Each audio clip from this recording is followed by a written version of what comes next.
Shalom. First, I want to give all honor, all glory, and all praise to Yahweh, by Hashem Yahweh Shai, by Hashem Rakah Kodash.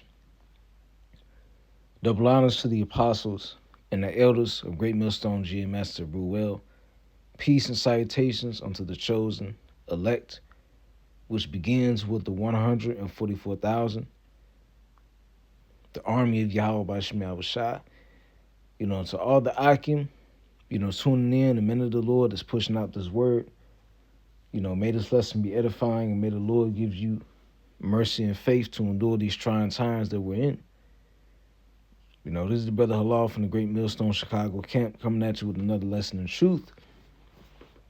Basically going into the subject matter of how, these heathen nations, these other heathen, Esau, Ishmael, Ham, etc. These other nations are not on our level, man. And when Yahweh Shai returns and, the kingdom is established on earth and true order is established in the earth, they're going to be subjected under our rulership, man. I was just watching a couple videos from, the elder, the beloved elder up there in South Carolina, the elder Manat Zakba. He makes a lot of lessons going in, getting on these scoffers, man. Because these jakes out here, man, they want to save the heathen, man. They truly want, they want salvation for the heathen more than the heathen want it for themselves, man. Especially these scoffers.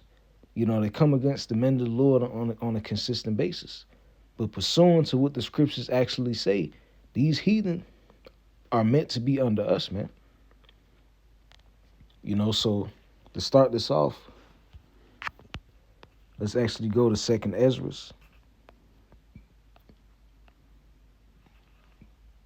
chapter 6, in verse 53. It says, "And upon the 6th day thou gavest commandment unto the earth, that before thee it should bring forth beasts and cattle and creeping things. And after these Adam also, whom thou madest the Lord of all thy creatures. Of him come we all, and the people also whom thou hast chosen. All this have I spoken before thee, O Lord, because thou hast made us the world for our sakes. As for the other people which come of Adam, which are the other heathen nations, besides the Israelites, which obviously we are the Lord's chosen, the Lord's only begotten children on the earth.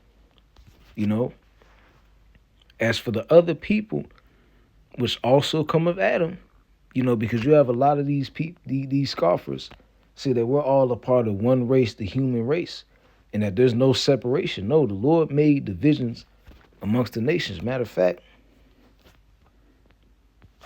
what's that scripture?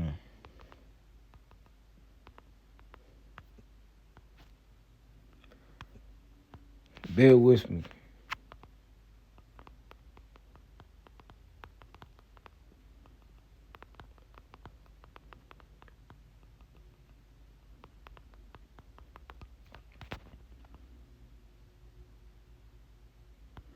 Oh, yeah, Sirach. This is Sirach 17. Sirach 17 and verse 17, it says, "For in the divisions of the nations of the entire earth, he set a ruler over every people. But Israel is the Lord's portion, whom being his firstborn he nourisheth with discipline, and giveth him the light of his love, doeth he not forsake him." So, out of all the nations that exist on the earth, Israel was chosen, man, by the Lord. We are the chosen. Therefore, these other heathen are to be under us, man. They are underneath us. They were created to serve us, man. Verse 56, it says, "As for the other people which also come of Adam, thou hast said that they are nothing but be like unto spittle, and hast likened the abundance of them unto a drop that falleth from a vessel." So these heathen nations have been likened unto a drop that falls from a bucket full of water. And if you're carrying a bucket of water, obviously, If you're carrying a bucket of water and it doesn't have a lid on it, eventually, a couple drops of water may fall from that bucket. So if you're carrying a bucket of water and, one drop of water falls in the bucket, you're not going to lose your mind, and fall to your knees and search for where that one drop of water fell, man. You're going to keep on pushing. So these other heathen nations have been likened unto a drop that falls from a bucket of water, man. That falls from a vessel. Verse 57, and now, O Lord, behold, these heathen, which have now been reputed as nothing, have begun to be lords over us and devour us. And why is that? Because we went off. We went against our power. So the Lord gave these heathen the power over us. But in the natural order of things, the heathen are to be underneath the Israelites, man. They're not on our level, man. This is the book of Psalms, chapter 9 and 17. It says, the wicked shall be turned into hell, and all the nations that forget the Most High. And the needy shall always be forgotten. The expectation, for the needy shall not always be forgotten. The expectation of the poor shall not perish forever. Arise, O Lord, let not man prevail. Let the heathen be judged in thy sight. Put them in fear, O Lord, that the nations may know themselves to be but men, Selah. So these nations, these heathen nations, are nothing but men, man. These heathen nations, man, they are a drop that falls from a vessel. They've been put on this earth to play out a specific purpose of serving us, man. And in this chapter, they're referred to as men. But what are we referred to as? Let's get the book of Psalms, chapter 82 and 6. It says, I have said, ye are gods, and all of you are children of the Most High. But ye shall die like men and fall like one of the princes, man. So, us Israelites, we are lowercase, we are gods amongst the men of the earth. We're not, the God, but we are indeed gods, man. The sons of Yahweh while Yahweh Shai. So if these heathen are referred to as men and we are referred to as gods, who will have a higher position? Men or kings and priests, man. That's how you know that these heathen nations are not on our level, man. And the only reason, that they have power, is because we went off. We went off against Yahweh B'Shem Shai, and because of it, now these heathen have gained power and wealth, and an abundance of possessions, man, including our possessions. Like when Esau, when the Romans came into Jerusalem and stole, all the vessels out of the temples, man, all of our possessions that we had. But they're still but men, man. They're still men. But we are those guys, man. They're not on our level. They are what you would call a second-class citizen, so to speak, man. They're not on the level of the Israelite, of a son of the Most High. Let's get the book of 1 John, chapter 3. Matter of fact, I start at verse 1. It says, behold, what manner of love the Father hath bestowed upon us, that we should be called the sons of the Most High. Therefore the world knoweth us not, because it knew him not. Beloved, now are we the sons of the Most High, and it doeth not yet appear what we shall be, but we know that when he shall appear, we shall be like him, for we shall see him as he is. So, we are indeed, the lowercase gods on earth, but yet we live like men.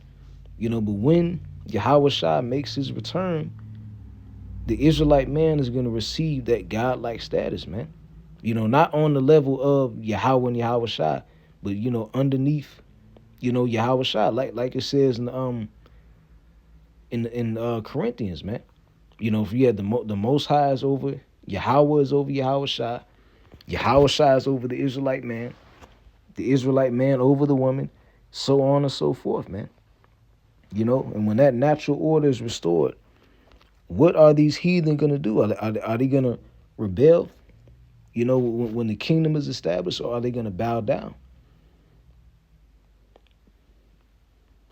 Micah chapter 4 and verse 1, it says, "But in the last days it shall come to pass that in the mountain of the house of the Lord," it's like that the mountain of the house of the Lord should be established in the top of the mountains, and it should be exalted above the hills.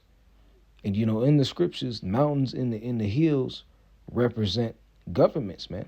That rule over the earth. These different nations that you see, across the world, in West Asia, these different nations that have power, that have oil, weapons and supplies. The governments, man. These are the mountains in the hills that are going to be taken over by Yahweh, by Hashem Yahweh Shai. It says that the mountain of the house of the Lord shall be established in the top of the mountains, and it shall be exalted above the hills, and people shall flow onto it. And many nations shall come and say, and many nations shall come and say, "Come, let us go up to the mountain of the Lord, and to the house of the God of Jacob." And he shall, which is how you say Jacob in the Hebrew is Jacob, which his name was later changed to Israel, which in the pure tongue is Yasha'Allah. "And he will teach us of his ways, and we will walk in his paths. For the law shall go forth out of Zion, and the word of the Lord from Jerusalem." So when that natural order is established, when that natural order is established in the earth, these heathen are going to seek to learn the ways of the Lord, man. But are they going to be equal to the Israelites? Of course not. They're going to be underneath, the Israelites, man. They're going to be underneath us. They're not going to be on our level. Verse 3, "And he shall judge among many people and rebuke strong nations afar off, and they shall beat their swords into plowshares and their spears into pruning hooks." And let's look up what a plowshare is, man.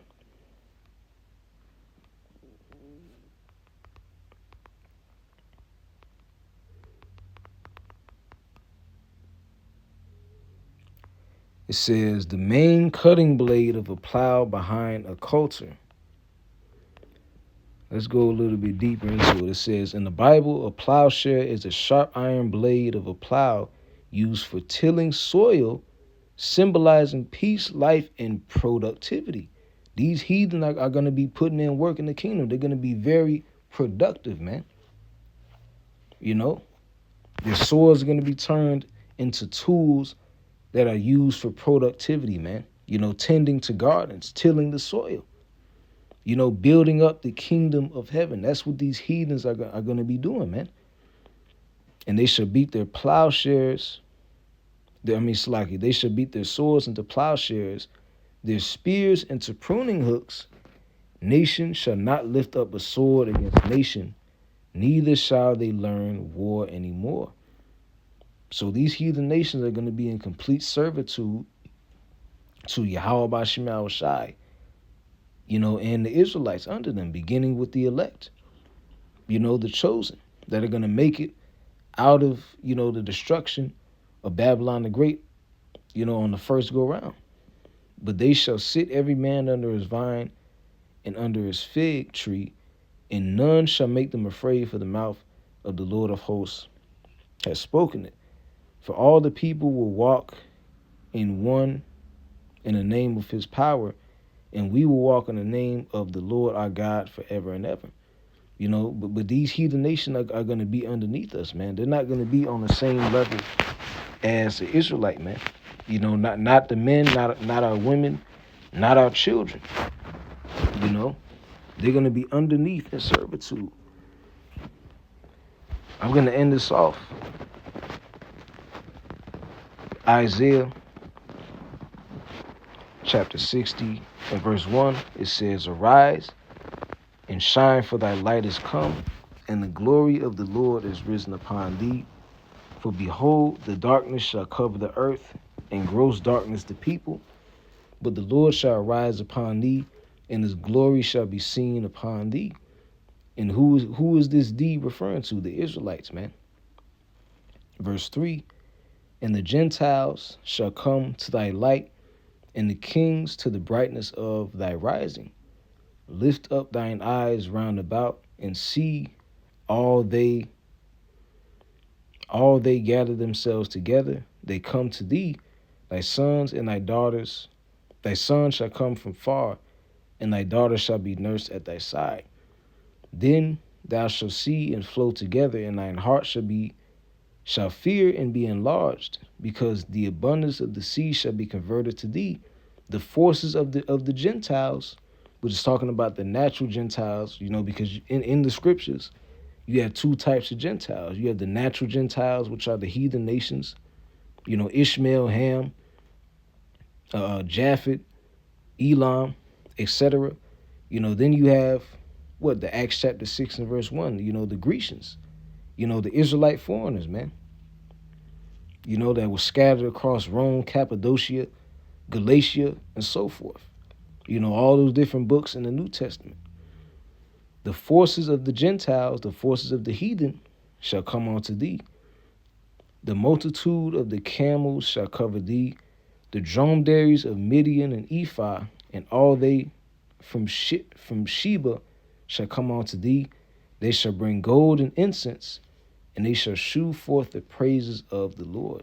So all these different lands that these heathens reside in, when the kingdom of heaven is established, when the Israelite, when the Israelite man is back on top, the heathen are going to bring in all their spoils, all their possessions, man, to us. But just a little lesson I wanted to make, just proving, that the heathen are not on our level, and that they're underneath, us, and that they're not going to be equals with us in the kingdom, which is what these scoffers love to say, what those men at Genesis teach, man. But with that, I hope this lesson was edifying.